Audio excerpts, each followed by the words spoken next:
नमस्कार दोस्तों। Dream eleven, माई eleven circle, MPL जैसे जितने भी फैंटेसी वाले एप्लीकेशन हैं, इन पर खेलने वाले यूजर्स के लिए मैं बहुत अहम जानकारी लेकर के आया हूं, क्योंकि ऑनलाइन गेमिंग बिल 2025 के आने के बाद अब अगर दोबारा से पेड कॉन्टेस्ट शुरू होते हैं तो कुछ 4 ऐसे नियम हैं जिनके बारे में एक इंग्लिश के अखबार में छपा हुआ है कि जो रूल नए लागू होने वाले हैं उसी पर मैं आपको बताने वाला हूं। तो वीडियो बहुत इंफॉर्मेटिव होने वाली है, तो सभी लोगों से रिक्वेस्ट है कि वीडियो को बहुत ध्यान से जरूर देखिएगा। क्योंकि दोस्तों मैं जिस चीज की बात कर रहा हूँ, जिस आर्टिकल की बात कर रहा हूँ, वो एक ऐसा प्रतिष्ठित वेबसाइट और पत्रिका है जो कि भारत में जो युवा है उन पर नजर रखती है और उन पर आर्टिकल लिखे जाते हैं इस वेबसाइट के द्वारा, और इस पत्रिका पे भी इसको प्रकाशित किया जाता है। तो 3 4 5 पॉइंट में दोस्तों मैं आपको पूरी जानकारी देने वाला। यूं तो दोस्तों ये जो आर्टिकल लिखा गया है इसमें 8 से 10 पॉइंट बताए गए हैं, मेंशन किए गए हैं ऑनलाइन गेमिंग बिल और जो फैंटेसी एप्लीकेशन के रूल के बारे में, लेकिन मैं उसको कंप्रेस करके आपको 4 से 5 पॉइंट में सारी चीजें बता देने वाला हूं। तो आइए दोस्तों बिना टाइम को वेस्ट किए हम लोग सीधा वीडियो की शुरुआत करते हैं। तो सबसे पहला जो पॉइंट दोस्तों इसमें दिया गया है वो ये कि एज लिमिट एक बहुत बड़ा मुद्दा रहा है शुरुआत से ही, जब से फैंटेसी एप्लीकेशन पर पेड कॉन्टेस्ट बंद हो गए तब से। लेकिन उसमें पहले जानकारी लोगों के सामने ये आ रही थी कि 18 साल से अधिक लोगों के लिए ये वैलिड किया जाएगा पेड कॉन्टेस्ट। लेकिन अब दोस्तों थोड़ा सा इसमें बदलाव देखने को मिल रहा है इस पत्रिका के अनुसार कि ये लिमिट को 23 वर्ष किया जा सकता है, यानी कि 18 से 23 वर्ष की कोई एक लिमिट सेट की जा सकती है जिस पर पेड कॉन्टेस्ट खेलने वाले यूजर्स का सेट बैठना इंपॉर्टेंट होगा। यानी कि जिन यूजर्स की उम्र 18 से 23 के बीच में होगी वही आने वाले समय में दोबारा से रियल मनी गेमिंग में इन्वॉल्व हो सकते हैं और पेड कॉन्टेस्ट खेल सकते हैं किसी भी फैंटेसी एप्लीकेशन पर। अब आइए बात करते हैं पॉइंट नंबर 2 के बारे में।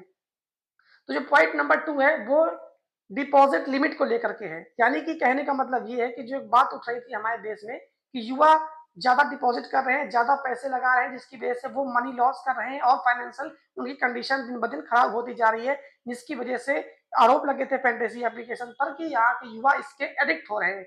तो इस चीज को लेकर के भी एक चीज मेंशन की गई है वो ये कि अब डिपॉजिट की जो लिमिट होगी वो 7 दिनों के लिए होगी और अधिकतम 500 रुपए तक की होगी। यानी कि आप सिर्फ 500 रुपए तक का कॉन्टेस्ट खेल सकते हैं 1 हफ्ते तक। तो सबसे बड़ी बात ये निकल के सामने आ रही है, जो ये रूल निकल के आया है इसके हिसाब से जो बड़े प्लेयर्स हैं, जो ज्यादा फैंटेसी खेलने वाले हैं, उनके लिए कहीं ना कहीं इस पे दिक्कत की एक मुझे संभावना नजर आ रही है।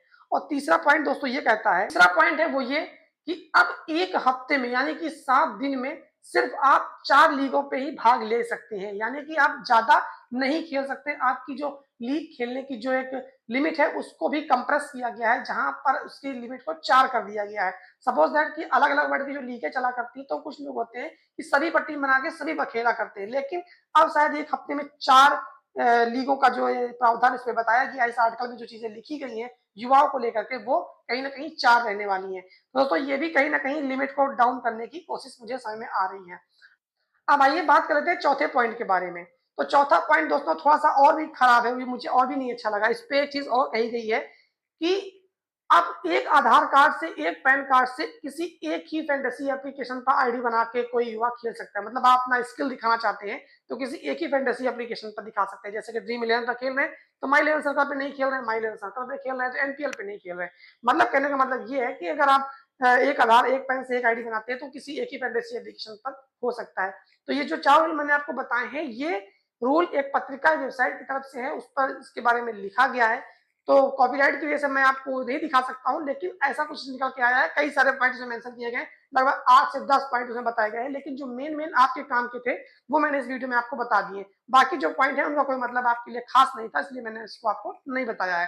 फिलहाल अगर आपको मेरी वीडियो में जानकारी अच्छी लगी हो तो चैनल को जरूर से सब्सक्राइब कर लीजिएगा, वीडियो अच्छी लगी हो तो लाइक भी कर दीजिएगा, और ऐसी खबरें पाने के लिए आप हमारे चैनल को जरूर से जरूर सब्सक्राइब कर लीजिएगा। तो चलिए दोस्तों मिलते हैं किसी दूसरी वीडियो में, तब तक के लिए आप सभी देखने वाले यूजर्स का बहुत बहुत धन्यवाद।